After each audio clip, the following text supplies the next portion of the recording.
Welcome to our channel. இன்னைக்கு நம்ம தேனீக்களை பற்றின சில சுவாரஸ்யமான தகவல்களை தாங்க பார்க்க போகிறோம். நம்ம நிறைய தேனீக்களோட கூட்டை பார்த்துருப்போம், படத்துலையும் சரி நேர்லேயும் சரி. அது எந்த ஷேப்பில் இருக்குன்னு பார்த்துருக்கீங்களா?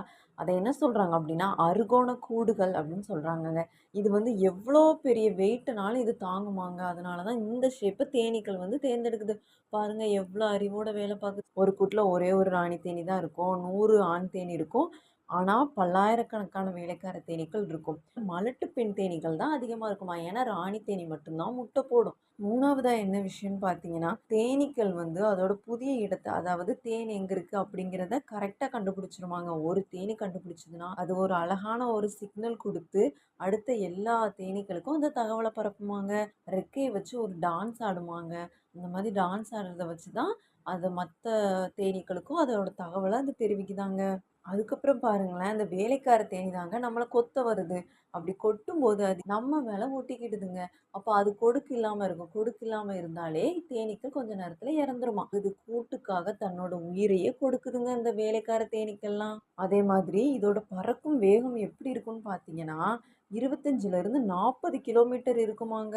பாருங்களேன் எவ்வளோ ஸ்பீடுன்னு. வீடியோ பிடிச்சிருந்தா லைக் பண்ணுங்கங்க. இந்த மாதிரி இன்ஃபர்மேஷன் வேணும்னா கமெண்ட்ல சொல்லுங்கங்க. சேனலை சப்ஸ்கிரைப் பண்ணி வச்சுக்கோங்க. Thank you. Welcome to our channel. இன்னைக்கு நம்ம தேனீக்களை பற்றின சில சுவாரஸ்யமான தகவல்களை தாங்க பார்க்க போகிறோம். நம்ம நிறைய தேனீக்களோட கூட்டை பார்த்துருப்போம், படத்துலையும் சரி நேர்லேயும் சரி. அது எந்த ஷேப்பில் இருக்குன்னு பார்த்துருக்கீங்களா? அதை என்ன சொல்கிறாங்க அப்படின்னா அறுகோண கூடுகள் அப்படின்னு சொல்கிறாங்கங்க. இது வந்து எவ்வளோ பெரிய வெயிட்னாலும் இது தாங்குமாங்க. அதனால தான் இந்த ஷேப்பை தேனீக்கள் வந்து தேர்ந்தெடுக்குது. பாருங்க எவ்வளோ அறிவோட வேலை பார்க்குது. ஒரு கூட்டில் ஒரே ஒரு ராணி தேனி தான் இருக்கும், 100 ஆண் தேனி இருக்கும்.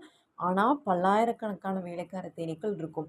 மலட்டு பெண் தேனீக்கள் தான் அதிகமாக இருக்குமா, ஏன்னா ராணி தேனி மட்டும்தான் முட்டை போடும். மூணாவதா என்ன விஷயம்னு பார்த்தீங்கன்னா, தேனீக்கள் வந்து அதோட புதிய இடத்த, அதாவது தேன் எங்க இருக்கு அப்படிங்கிறத கரெக்டாக கண்டுபிடிச்சிருமாங்க. ஒரு தேனி கண்டுபிடிச்சதுன்னா அது ஒரு அழகான ஒரு சிக்னல் கொடுத்து அடுத்த எல்லா தேனீக்களுக்கும் அந்த தகவலை பரப்புமாங்க. ரெக்கையை வச்சு ஒரு டான்ஸ் ஆடுமாங்க. இந்த மாதிரி டான்ஸ் ஆடுறத வச்சு தான் அது மற்ற தேனீக்களுக்கும் அதோட தகவலை அது தெரிவிக்குதாங்க. அதுக்கப்புறம் பாருங்களேன், இந்த வேலைக்கார தேனி தாங்க நம்மளை கொத்த வருது. அப்படி கொட்டும்போது அது நம்ம மேலே ஒட்டிக்கிடுதுங்க. அப்போ அது கொடுக்கு இல்லாமல் இருக்கும். கொடுக்கு இல்லாமல் இருந்தாலே தேனீக்கள் கொஞ்ச நேரத்தில் இறந்துருமா. இது கூட்டுக்காக தன்னோட உயிரையே கொடுக்குதுங்க இந்த வேலைக்கார தேனீக்கள்லாம். அதே மாதிரி இதோட பறக்கும் வேகம் எப்படி இருக்குன்னு பார்த்தீங்கன்னா 25ல இருந்து 40 கிலோமீட்டர் இருக்குமாங்க. பாருங்களேன் எவ்வளோ ஸ்பீடுன்னு. வீடியோ பிடிச்சிருந்தா லைக் பண்ணுங்கங்க. இந்த மாதிரி இன்ஃபர்மேஷன் வேணும்னா கமெண்ட்ல சொல்லுங்கங்க. சேனலை சப்ஸ்கிரைப் பண்ணி வச்சுக்கோங்க. தேங்க்யூ.